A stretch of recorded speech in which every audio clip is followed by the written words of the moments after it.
அனைவருக்கும் சினிமா கொட்டகையின் அன்பான வணக்கம். 1938ஆம் ஆண்டு வெளிவந்த அனைத்து படங்களையும் வரிசையாக பார்த்து வருவதில் இப்போது நாம் காண இருக்கும் திரைப்படம் ஹரிஜன சிங்கம் என்னும் மெட்ராஸ் சிஐடி என்ற படமாகும்.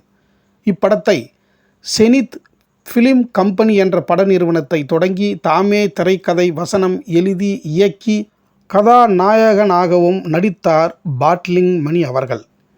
இவர் ஏற்கனவே பல ஆக்ஷன் படங்களில் நடித்திருக்கிறார். 1936ஆம் ஆண்டு மெட்ராஸ் மெயில் என்ற திரைப்படத்தினையும் 1937இல் வெளிவந்த மிஸ் சுந்தரி என்ற 2 படத்தினையும் நமது சினிமா கொட்டகையில் விரிவாக சொல்லி உள்ளோம். பார்க்காத அன்பு உள்ளங்கள் பார்த்து தெரிந்து கொள்ளும்படி கேட்டுக்கொள்கிறோம். இப்போது இந்த பாட்லிங் மணி என்பவர் யார் என்று தெரிந்து கொள்வோம். தலித் சினிமா இன்று தமிழ் சினிமாவில் பேசும் பொருளாகி இருக்கிறது, முக்கிய கவனமும் பெற்றுள்ளது. ஆனாலும் இந்த தலித் சினிமாவின் தந்தை என்றால் அது பாட்லிங் மணியைத்தான் சொல்ல வேண்டும். மௌன படங்களில் நடிக்க குஸ்தி தெரிந்த ஆட்களை தேடி சென்னையில் ஒரு இயக்குனர் அலைந்த பொழுது அப்போது புகழ்பெற்ற தாதாவாக இருந்தவர் இந்த மணி அவர்கள். அக்காலத்தில் தெருச்சண்டைகளின் போது சோடா பாட்டிலை திறமையாக சுழற்றக்கூடியவர் நமது மணி அவர்கள். இதன் மூலம்தான் இவருக்கு பாட்லிங் மணி என்று பெயர் வந்தது. அன்றைய மௌன படங்களில் குஸ்தி சண்டை மூலமாக புகழ்பெற்ற இந்த பாட்லிங் மணி பேசும் பட காலத்திலும் தொடர்ந்து நடித்து வந்தார். அன்றைய 1930களிலும் அதற்கு முன்பும் கூட பெரும்பாலும் திரைப்பட தயாரிப்பு முதல் அனைத்து துறைகளிலும் பிராமணர்களின் ஆதிக்கம் செய்து வந்த காலகட்டத்தில் இவருக்கு புராண வேடங்கள், கடவுள் சம்பந்தமான வேடங்கள் தர மறுக்கப்பட்டது. பிறகு பாட்லிங் மணி அவர்கள் சொந்தமாக பட தயாரிப்பினை தொடங்கி திரைக்கதை வசனம் எழுதி இயக்கி நடித்தார். அப்படி வெளிவந்த திரைப்படம்தான் இந்த ஹரிஜன சிங்கம் என்ற படமாகும். இந்த ஹரிஜன சிங்கம் திரைப்படம் தமிழ் சினிமாவில் ஒரு முக்கியமான படமாகும். ஏனெனில் இது ஒரு குறிப்பிட்ட சமூகத்தை மையமாக வைத்து எடுக்கப்பட்ட முதல் திரைப்படம் ஒன்றாகவும் இருக்கின்றது. இதற்கு முன்பு ஹரிஜன பெண் என்ற ஒரு படம் வந்தது. அதில் நடிக்க அன்று எந்த நடிகையும் வராத விவரங்களை நமது சினிமா கொட்டகையில் சொல்லியுள்ளோம். அதன் பிறகு இந்த ஹரிஜன சிங்கம் எடுக்கப்பட்டது. பட விற்பனைக்காக தான் மெட்ராஸ் சிஐடி என்று தலைப்பை கூடுதலாக வைத்தார் பாட்லிங் மணி. இனி இப்படத்தின் கதை சுருக்கத்தை பார்ப்போம்.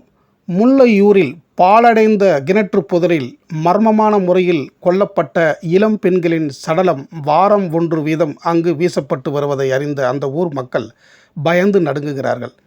அந்த ஊரிலும் சில கன்னி பெண்கள் காணாமல் போவதால் அது ஒரு பேய் மரம், பேய் வாழும் பாழடைந்த கிணறு என்று யாரும் அங்கு போவதில்லை. அந்த ஊருக்கு படித்து முடித்து விட்டு வரும் பைரவன் என்னும் இளைஞன் தன் தங்கை காணாமல் போனதை அறிந்து தவிக்கிறான். அடுத்த நாள் அதே இடத்தில் தனது தங்கை சடலமாக இருப்பதை கண்டு பைரவன் கண்ணீர் விடுகிறான். பிறகு அந்த மர்ம மரத்தை வெட்டி எறிந்துவிட்டு கிணற்றை மூடுகிறான். இரவில் அந்த இடத்துக்கு செல்லும் பொழுது அதில் இரகசிய பாதாளம் இருப்பதை அறிந்தவன் அந்த பாதாளம் வழியே இரகசியமாய் உள்ளே செல்கிறான். அங்கு ஜமீன் கோட்டை ஒன்று வருகிறது.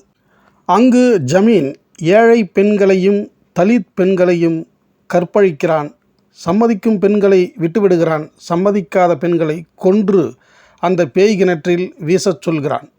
இதை கவனித்த பைரவன் ஜமீனில் உள்ள பெண்களை இரகசியமாக காப்பாற்றி ஜமீன் மற்றும் வாரிசுகளை எதிர்த்து சண்டையிட்டு அவர்களை கைது செய்து வெளியே அழைத்து வந்து ஆங்கில அரசிடம் அவர்களை ஒப்படைப்பதுடன் அங்கிருக்கும் பொருட்களையும் பணத்தினையும் சேர்த்து ஆங்கிலேயர்களிடம் ஒப்படைக்கிறான் பைரவன்.